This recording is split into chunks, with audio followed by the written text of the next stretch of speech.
Bon dia les grilles, j'espère que tout va bien.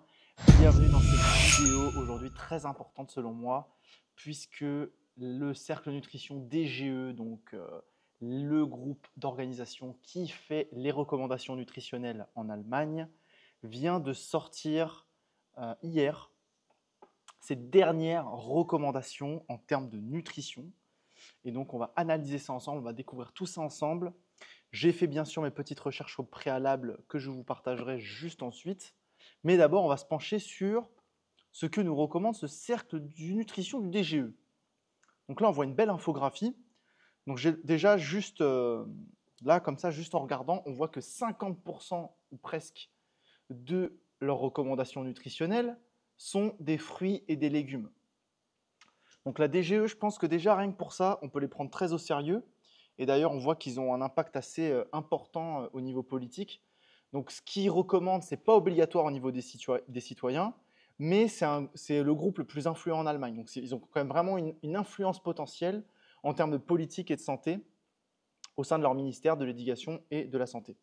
Donc là, déjà, on a une très, très bonne recommandation parce qu'effectivement, voilà, on a presque la moitié des apports caloriques qui sont censés venir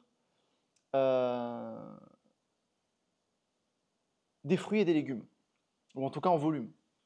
On va voir ça après, mais pour l'instant, on peut analyser ça. Ils mettent une place prépondérante aux noix et légumineuses. Si je ne me trompe pas, ils mettent les noix dans la même case que les légumineuses. Bon, pourquoi pas? Pourquoi pas? Pourquoi pas? Pourquoi pas? Pourquoi pas? Parce qu'en fait, il y a une grosse place prépondérante des grains entiers et des pommes de terre aussi. Alors, les pommes de terre ne sont pas considérées comme des légumes, qui sont vraiment considérés comme des glucides. Donc, on va essayer de comprendre aussi ça pourquoi. Mais donc, on a je dirais, 80% du cercle, c'est l'alimentation végétale. Donc là, ça rejoint déjà un petit peu, pour ceux qui connaissent, le Eat Lancet. Vous savez, il y a quelques années, il y avait des recherches qui avaient été faites sur le menu en 2050. Comment est-ce que ce menu, en fait, il sera obligatoire en 2050 parce qu'il va non seulement combler les besoins nutritionnels des citoyens, mais en plus protéger l'environnement. Donc là, on est dans une démarche, il me semble, un peu plus consciente et de démarche de protection de l'environnement. Donc on verra ça en Allemagne, un peu pourquoi ils ont cette influence, ils ont toujours un petit peu d'avance sur nous en termes d'écologie, de nutrition végétale, etc., etc. Donc là, déjà, on a quand même un bon signe. Ensuite, on a une très faible partie qui est réservée au beurre, aux huiles et les graisses, de manière générale, j'imagine. Alors, vous savez que je ne suis pas très, très, très fan ni de la margarine, bien sûr, parce que c'est souvent hydrogéné, donc mauvais pour la santé, c'est des fausses graisses que le corps ne reconnaît pas. Les huiles, moins fan aussi, parce que dans toute l'histoire de l'humanité, on a surtout évolué comment? À manger des sources de graisse complètes. Donc, par exemple, dans une huile de noix, je dis n'importe quoi, eh bien, oui, c'est du gras, et c'est intéressant, d'un point de vue nutritionnel, on pourra toujours trouver des études sur voilà, les bienfaits du régime méditerranéen, etc. Oui, alors oui, on mange beaucoup d'huile d'olive et c'est bon pour la santé, très bien. Mais est-ce que c'est pas mieux de manger l'olive directement? Moi, je pense que si. Manger l'olive directement, ça fait qu'on a beaucoup plus de phytonutriments, on a des fibres, donc les graisses, elles ne vont pas juste directement dans le corps en mode salut, c'est la fête. Et puis, il y a moins de graisse pour laisser plus de place à quoi? À des glucides, à des acides aminés, bien sûr, qu'il y a dans les olives, comme il y en a partout. Donc moi, je vous recommanderais toujours les alternatives brutes. Au lieu de prendre des huiles de noix, mangez des noix. Au lieu de prendre de l'huile de lin, mangez du lin. Donc je dis ça parce que je faisais ça aussi avant. Et en plus, les huiles, une fois qu'elles sont ouvertes, notamment l'huile de lin, 8 semaines après dans le frigo, les oméga 3 sont oxydés, donc c'est pas folichon. On a une belle place quand même aux produits laitiers qui sont toujours là, mais bon, je dirais que c'est quand même un peu plus conscient, j'ai l'impression. Et bizarrement, alors ça c'est un petit peu la surprise, c'est qu'il y a une mini portion. Oh, il y en a qui vont pas être contents. Franchement, la place réservée à la viande, c'est presque Walou, quoi. Franchement, c'est zéro. Il y a un œuf. Alors ça, franchement, si ça, c'est vraiment... S'ils ont fait la représentation à la semaine de ce qu'on doit manger, là, c'est pertinent, par contre. Parce que du coup, ouais, non, ça ferait que 3 litres d'eau. Mais en même temps, dans la journée, ce serait compliqué. Mais peut-être qu'il y a un monde où ça, c'est ce qu'ils proposent à la semaine. Peut-être, proportionnellement. une petite bouteille d'huile, voilà, un beurre entier, ça fait quand même beaucoup, un pain entier, 4-5 pommes de terre douces, il y a de l'avoine, il y a du quinoa, il y a du sarrasin, il y a du millet peut-être, des pâtes. Je pense qu'il faudra, on va voir un petit peu plus en détail, mais il y a un monde où c'est peut-être l'analyse de ce qu'ils recommandent de manière à la semaine. Donc voilà, les boissons constituent le groupe alimentaire le plus important. Ils recommandent 1,5 litres d'eau, de liquide en tout cas. Les aliments à base de plantes tels que les fruits et légumes, les légumineuses, les noix, les céréales, céréales complètes, pommes de terre fournissent des glucides, des protéines, des vitamines, des minéraux. Donc ça, ils font une petite mise en garde, entre guillemets. Ils nous disent que voilà, vous inquiétez pas, vous allez avoir tout ce qu'il vous faut. Dans le groupe huile et graisse, la qualité est particulièrement importante. Les huiles végétales fournissent de précieux acides gras insaturés et de la vitamine E. Donc là, on a quand même une mise en avant. La première chose qu'ils disent, c'est quasiment que ce qui concerne la nutrition végétale. Ils mettent en avant l'alimentation végétale. Les aliments d'origine animale du groupe lait et produits laitiers et du groupe viande, saucisses, poissons et œufs complètent le menu en petites portions. Donc c'est complète le menu. Donc c'est quelque chose qu'ils mettent mais plus en mode ça complète quoi. Bien manger et boire, une alimentation saine et respectueuse de l'environnement est composée à plus de 3/4 d'origine végétale et près d'1/4 d'origine animale. Donc là, ils reprennent toutes les recherches qu'ils ont fait, tout ce qu'on, c'est assez intelligent et ça rejoint toutes les recherches que nous, on a par rapport aux zones bleues, comment vivent les centenaires, comment le Eat Lancet a programmé le menu de 2050. Donc c'est vraiment, pour l'instant, c'est sûr que d'un point de vue purement végétal, bah là, on a quand même une belle victoire aujourd'hui. Le cercle nutrition des jeux montre en un coup d'œil à quoi ressemble une alimentation saine et écologiquement durable. Et oui, ça y est, ils mettent en avant ça. Il s'agit donc d'une sorte de guide avec des exemples de choix alimentaires optimaux. La taille du groupe alimentaire illustre la proportion dans le régime alimentaire. Plus un groupe alimentaire est grand, plus vous pouvez en manger. Merci les gars. Le groupe alimentaire le plus important est celui des boissons situé au centre du cercle. Ensuite, les aliments d'origine végétale, tels que les fruits, les légumes, les légumineuses, les noix, les graines, les céréales, les pommes de terre et les huiles, constituent la majorité du cercle. Les aliments d'origine animale, tels que le lait, les produits laitiers, les poissons, les viandes, les œufs, complètent la sélection. J'adore. Il est recommandé d'utiliser la variété des aliments au sein des groupes et de varier. Non. Mangez principalement des aliments à base de plantes. Oh my god, magnifique. La compilation ne sera-t-elle pas en un jour? Pas mal. Le seul dans une activité physique suffisante est important. Donc, il rappelle aussi l'importance de bouger, l'importance de manger varié, bien manger. Donc, quand même une place prépondérante, encore une fois, des fruits et légumes. Donc, ça, on adore. Mais aucun, bien manger, adéquat, nutriments tels que les protéines, les vitamines, les minéraux, les fibres. Chaque nutriment remplit des fonctions vitales dans l'organisme, mais aucun aliment ou groupe alimentaire ne contient tous les nutriments en quantité suffisante. Profitez de la large gamme d'aliments proposés, mangez des aliments variés. Okay. Des variantes sont possibles.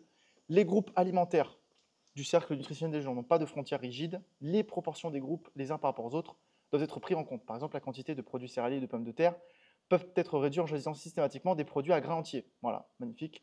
Un régime végétarien. Waouh, il parle de régime végétarien, ça y est. On en est là dans notre société moderne, les amis. Incroyable. De la place pour les petits extras. Alors, un régime végétarien avec du lait, des produits laitiers et des œufs peut également être mis en place. Au lieu de la viande, des saucissons et du poisson, vous pouvez choisir davantage de produits à base de grains entiers, de légumineuses, de légumes à feuilles vertes, ainsi que des noix et des graines oléagineuses. Si des alternatives au lait d'origine végétale sont utilisées, il faut veiller à l'apport en calcium, en vitamine B2 et en iode. Donc, ils nous mettent en garde d'ores et déjà sur, voilà, sur vraiment, ils mettent quand même un petit peu les bases finalement du régime végétarien, comment ça se passe. De la place pour les petits extras. Le cercle nutritionnel des jeux présente des sélections alimentaires idéales. Les aliments moins recommandés tels que les collations sucrées et riches en graisse et les boissons sucrées ne sont pas présentés. Ils contiennent beaucoup de graisse et de sucre, apportent beaucoup de calories, mais peu de nutriments essentiels. Les boissons alcoolisées ne sont pas non plus inclus, bien merci. Si l'alimentation quotidienne couvre tous les grands bouts nutritionnels, il y a de la place pour des petits extras comme des sucreries et des collations. Valeur d'orientation, les quantités d'aliments indiqués comprises. Comme son analyse et valeur de guide, bon, il y a vraiment une mise en avant du végétal et ça fait vraiment trop plaisir. Valeur indicative pour les adultes en bonne santé, entre 18 et 65 ans, ayant un besoin énergétique d'environ 2000 calories par jour, qui consomment à la fois des aliments d'origine végétale et animale. là, les amis, on a une classe de maître qui se prépare. Parce que là, on a exactement les recommandations qui sont faites en lifetime. Bon, j'ai rien pu faire pour cette bulle, les amis, donc on continue. Donc là, on a les guidelines. Enfin, on arrive sur le tableau un peu pratique. Donc là, on va comprendre un petit peu comment ça se passe au niveau des portions, au niveau du grammage, etc., etc. Donc là, fruits et légumes, tous les jours, 5 portions. Là, déjà, on sait qu'on est sur du sérieux. Donc 110 grammes de fruits et légumes par jour minimum. Intéressant. Jus, 200 grammes. Donc 200 grammes, ça fait pas mal. Hein. Une portion hebdomadaire.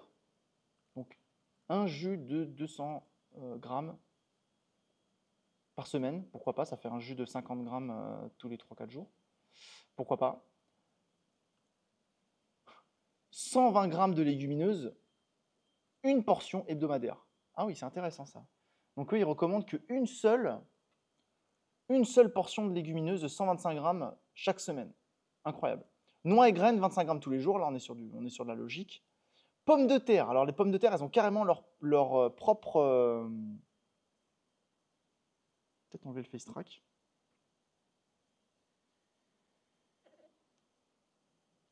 Ah, je suis plus flou ici. Tant pis.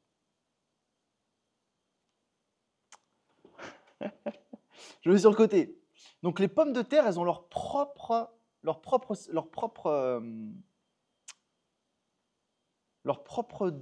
deal, quoi. 250 grammes de pommes de terre par semaine. Ok. Ok, pourquoi pas. Céréales, pain, pâtes, dont au moins un tiers des céréales complètes. 5 portions tous les jours. Ah oui, ils sont à fond dans les céréales, eux. Céréales complètes. Ouais, pourquoi pas. Pourquoi pas, ouais. Je trouve que ça fait... Ouais, j'aurais mis un peu plus... J'aurais personnellement équilibré un peu plus légumineuses et céréales complètes, mais pourquoi pas. Huile végétale. Tous les jours, une cuillère à soupe. Non, attends. 10 grammes, ok. Tous les jours, cuillère à soupe, ok. Une cuillère à soupe d'huile végétale, ouais, ça me semble bien. Une cuillère à soupe de beurre tous les jours. Oui, pourquoi pas. Pourquoi pas, ouais. Allez, mettons. Tous les jours, 2 portions de produits laitiers. Attention, on n'est pas loin des produits... On n'est plus très loin des amis pour la vie, là. On n'est plus très loin des amis pour la vie. Poisson, 120 grammes, 1 à 2 portions hebdomadaires. Intéressant. Donc on a 1 à 2 portions de poisson de 120 grammes, donc 2 fois plus que les légumineuses. Les légumineuses, ils auraient peut-être pu dire aussi 1 à 2 portions hebdomadaires également, mais ils ne l'ont pas fait. Ok, pourquoi pas. Quand même, c'est une sacrée gifle, hein. Parce que 120 grammes, c'est presque ce que mange un Français dans un seul repas le midi, quoi. 120 grammes de poisson, c'est juste un repas, quoi, le midi. Donc là, la portion de viande, bœuf, porc, volaille, 120 grammes, ce qu'il conseille en une semaine, c'est ce que mange un Français en un jour, quoi. Saucisses, 30 grammes, 2 saucisses dans la semaine. Et alors les œufs, alors là, c'est un truc de ouf. Les œufs, un œuf par semaine. Un œuf par semaine. Waouh! Pour transformer des légumineuses séchées, donc ça c'est cool qui rappelle comment faire. Une tranche de pain de céréales qu'on correspond, oui. 200 grammes de lait de référence de la convention d'inventaire, par exemple. Ah, ok, très bien. Rappelle un petit peu le reste. Ok, très bien. Donc voilà les amis, dites-moi ce que vous pensez de cette recommandation. Moi je trouve qu'elle est, voilà, elle est un peu plus consciente vis-à-vis des animaux, forcément. Beaucoup plus durable, j'imagine aussi, ils ont fait ça avec cet état d'esprit-là. Et à part un petit peu le non-sens des légumineuses qui est mélangé à celui des noix, ils considèrent que les légumineuses, il ne faut vraiment pas en manger beaucoup. Mais les céréales, ils y vont à fond. Donc voilà, pourquoi pas. Mais en tout cas, dans tous les cas, il y a quand même une grosse défonce au niveau des produits animaux, clairement. Même si 2 produits laitiers par jour, moi je trouve ça quand même un peu aberrant, mais il y a quand même un passage à tabac des produits d'origine animale. Et alors, un œuf par semaine, parce que 60 grammes, c'est environ un œuf. Donc ça, c'est assez ouf. Donc pour terminer un petit peu, les amis, donc ça, c'est les recherches que j'ai menées aussi un petit peu dans mon coin. Donc en Allemagne, il faut savoir que 1,6% de la population est végane, soit 1,3 million de personnes, c'est quand même beaucoup. La population végétarienne, elle a doublé, passant de 5% en 2020 à 10% en 2021. Donc je pense que c'est la raison pour laquelle ils mettent toutes ces guidelines et qu'ils disent oui, vous pouvez continuer à manger 2 produits laitiers par jour. Et au lieu de manger plus de viande, mangez juste des céréales, ça va le faire. Donc pourquoi pas, parce que les céréales complètes, oui, elles viennent avec des acides aminés, plein de vitamines et minéraux essentiels. Après, il y a des acides aminés qui a peut-être en... Voilà, bon, bref, on en parlera dans une prochaine vidéo, mais des céréales complètes, mais pourquoi pas. Consommation de viande, il y a une diminution de la consommation de viande en Allemagne. En 2015, 35% de la population consommait de la viande quotidiennement. Ce chiffre est tombé à 26%. Donc c'est quand même 6% de la population en moins qui consomme de la viande quotidiennement. C'est fou, quoi, quand même. Voilà. Cela montre une préférence croissante pour les alternatives à base de plantes, vie durable. Voilà. La population de substituts à base de plantes est croissante en Allemagne, en particulier parmi les populations les plus jeunes. Environ 47% de cette tranche d'âge optent souvent pour des alternatives végétariennes ou végétaliennes au lait et à la viande. Et 17% les consomment plusieurs fois par jour. Environnement et bien-être animal, les choix des substituts à base de plantes est également motivé par des préoccupations environnementales et le bien-être animal, avec 54% de ceux qui ont essayé des substituts de viande ou de produits laitiers le faisant pour des raisons de protection de climat, et 59% pour le bien-être animal. Vous avez toutes les références ici. Donc voilà les amis. Voilà. Dites-moi ce que vous avez pensé un petit peu de tout ça. Moi je pense que les Allemands, bah, forcément, ils ont toujours eu un petit peu d'avance en termes d'alimentation végétale et d'éco-responsabilité. Et là, on a quand même un parfait exemple, une vraie prise de position dans leurs recommandations nutritionnelles sur l'alimentation végétale. Donc moi, je trouve ça gigantesque, je trouve ça génial. Je pense que là, on se prépare un peu plus dans le futur. 10% de leur population végétarienne, je trouve ça exceptionnel, c'est bravo. Et voilà, je trouve ça génial. Donc merci beaucoup d'avoir regardé cette vidéo jusqu'au bout. Je vous souhaite une pure journée, j'espère que cette vidéo